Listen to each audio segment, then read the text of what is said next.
আসসালামু আলাইকুম guys. So যারা ডগস করেছিলেন তারা আর কি ডগস যদি উইথড্র দিতে চান, প্রথমে লিডার বোর্ডে যাবেন। যদি এখানে আপনাদের র্যাঙ্কিং শো করে তাহলে মনে করবেন আপনি এলিজিবল হয়েছেন। তো এই জন্য আপনাদের কী করতে হবে, উইথড্র দেওয়ার জন্য ডিপোজিট টু এক্সচেঞ্জ।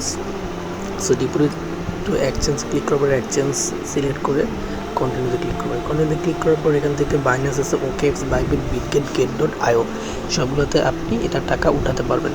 সো এই জন্য আমি প্রেফার করবো বাইন্যান্সে, কারণ বাইন্যান্সে যদি করেন তাহলে আপনি 20,000 ডকের মতো আর কি ফ্রি পাবেন।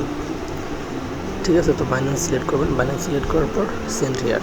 তারপর এখানে বলতেছে আপনার কোনো অ্যাকাউন্ট আছে, যদি অ্যাকাউন্ট থাকে ইয়েস আই হ্যাভ ইট, আর না থাকে তাহলে ডিসক্রিপশন বক্সে আমি লিঙ্ক দিয়ে দিব, সেখান থেকে আপনারা অ্যাকাউন্ট করে এনআইডি কার্ড দিয়ে ভেরিফাই করে নেবেন। ইয়েস আই হ্যাভ ইট দেওয়ার পর ডগস ডিপোজিট অ্যাড্রেস। সো আমরা বাইন্যান্সে যখন অ্যাকাউন্ট করবো, করার পর অ্যাপস ইনস্টল করবো। অ্যাপস ইনস্টল করার পর এখান থেকে আমরা সিম্পলি অ্যাড ফান্ডসে ক্লিক করবো। অ্যাড ফান্ডসে ক্লিক করার পর ডিপোজিট ক্রিপ্টোতে ক্লিক করবো। তারপর এখান থেকে সার্চ দেবো ডগস। সরি আপনাদের দেখাই, লিখে দেখাই, DOGS ডগস।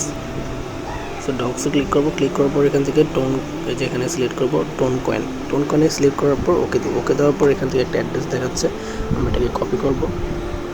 কপি করার পর এখান থেকে অ্যাড্রেস এবং মেমোটা বসানোর পর এখানে যে সেন্ড যে অপশনটা পাচ্ছেন, সেন্ডে ক্লিক করবেন। তো যেহেতু আমার এটাতে অলরেডি অ্যাকাউন্ট আছে, তো আমি কি করব, এখান থেকে নিব না, আমি নিব বাইবিটে। সো আপনারা যাদের নাই তারা এভাবে নেবেন, ঠিক আছে। তো এই জন্য আমি সেন্ডে ক্লিক করলাম না, সেন্ডে ক্লিক করলেই হয়ে যাবে। 23 তারিখে আপনারা এটার পেমেন্ট পেয়ে যাবেন ইনশাআল্লাহ।